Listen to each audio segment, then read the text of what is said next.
Voting behaviour का अध्ययन करने के लिए आवश्यक है कि मत करते समय मतदाता पर उसकी सामाजिक स्थिति का, राजनीतिक परिस्थिति का, उसकी आर्थिक स्थिति का, उसकी शैक्षणिक योग्यता का, उसके व्यक्तिगत दृष्टिकोण का क्या प्रभाव पड़ता है।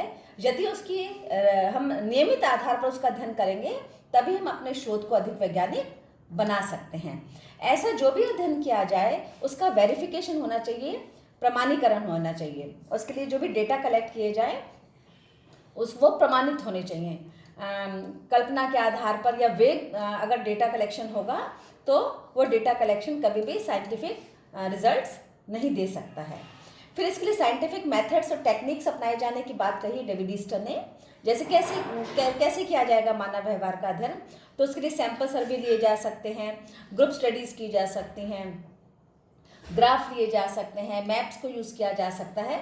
तो इस तरीके की तकनीकों का प्रयोग किया जा सकता है जिससे हम प्रमाणिक अध्ययन को और तकनीकी दृष्टि से भी उसका डिमार्केशन कर पाए कि कौन सा अध्ययन या कौन सा व्यवहार हमारे शोध की दृष्टि से आवश्यक है और कौन सा शोध की दृष्टि से आवश्यक नहीं है। फोर्थ है क्वांटिफिकेशन या परिमाणीकरण। परिमाणीकरण का मतलब ऐसे टूल्स का प्रयोग करना जैसे मान लीजिए ग्राफ है, ग्राफ से हमें पता चलता है कि कोई भी चीज़ ऊपर की तरफ जा रही है, उसकी ग्रोथ दिख रही है या उसका स्लोप दिख रहा है, मतलब उसका मेजरमेंट लिया जा सके, उसका नापतोल किया जा सके।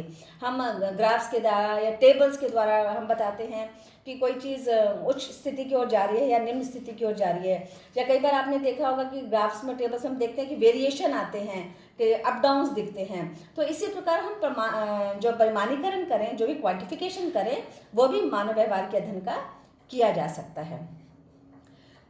चूँकि traditional political science values based था, तो व्यवहारवाद में वैल्यू फ्री और वैल्यू न्यूट्रल स्टडीज़ को महत्वपूर्ण माना कि अध्ययन करते समय कभी भी अध्ययनकर्ता या शोधकर्ता के व्यक्तिगत मूल्यों का प्रभाव उस अध्ययन के या उस रिसर्च के ऊपर नहीं पड़ना चाहिए। 6 पॉइंट सिस्टमेटाइजेशन, जो भी अध्ययन हो व्यवस्थित होना चाहिए। ऐसा नहीं होना चाहिए कि थर्ड स्टेज को हमने फर्स्ट स्टेज पर ले लिया और फर्स्ट स्टेज को हमने फोर्थ स्टेज पर ले लिया। जो भी समस्या या जो भी बिंदु या जो भी सिद्धांत या जो भी विषय चयन किया जाए, उसमें विषय चयन के बाद जो भी एक सिस्टमेटिक स्टेजेस होनी चाहिए, उन सब का भी व्यवहारवादी अध्ययन में ध्यान रखा जाना चाहिए।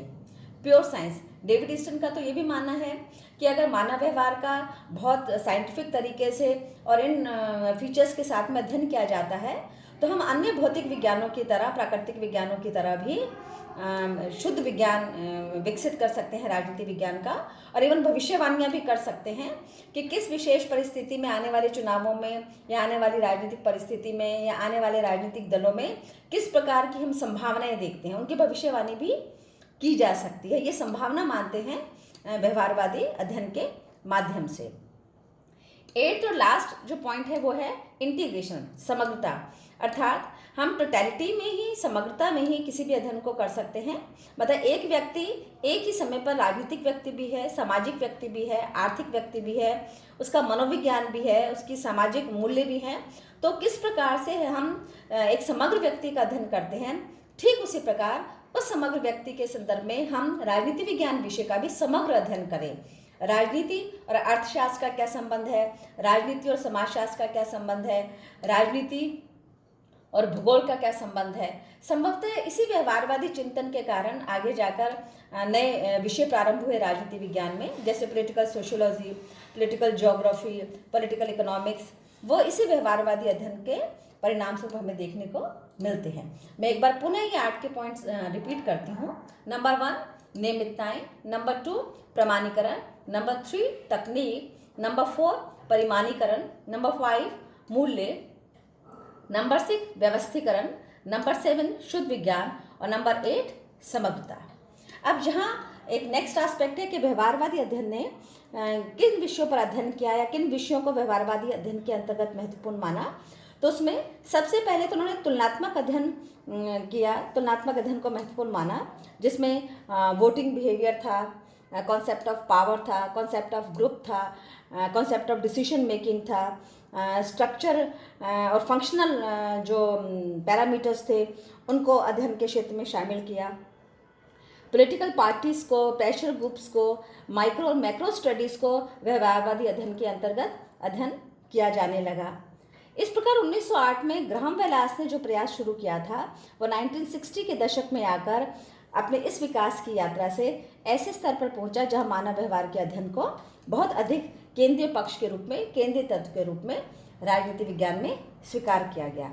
लेकिन हम सभी जानते हैं कि जब किसी भी एक दृष्टिकोण को बहुत अधिक महत्वपूर्ण माना जाने लगता है तो कहीं ना कहीं उसका प्रभाव उस विषय की विकास की यात्रा पर नकारात्मक भी पड़ता है। क्योंकि जिस मूल उद्देश्य से व्यवहारवाद ने अपना दिशा और अपना प्रयास प्रारंभ किया था, उसके कुछ बिंदुओं के कारण वो वापस एक स्टैग्नेशन की स्थिति में पहुंच गया, जहां पर स्वयं डेविड ईस्टर ने ही इस बात को स्वीकार किया कि संभवतः हम तथ्यों पर बहुत अधिक बल देने लग गए और संभवतः बहुत अधिक साइंटिफिक स्टडी करने के कारण हम रिसर्च को वैल्यू ओरिएंटेड नहीं बना पा रहे। इसलिए उन्होंने व्यवहारवाद की सीमाओं को स्वीकार करते हुए पुनः एक रेवोल्यूशन की शुरुआत की, जिसे उन्होंने नाम दिया पोस्ट बिहेवियरलिज्म या उत्तर व्यवहारवादी अध्ययन।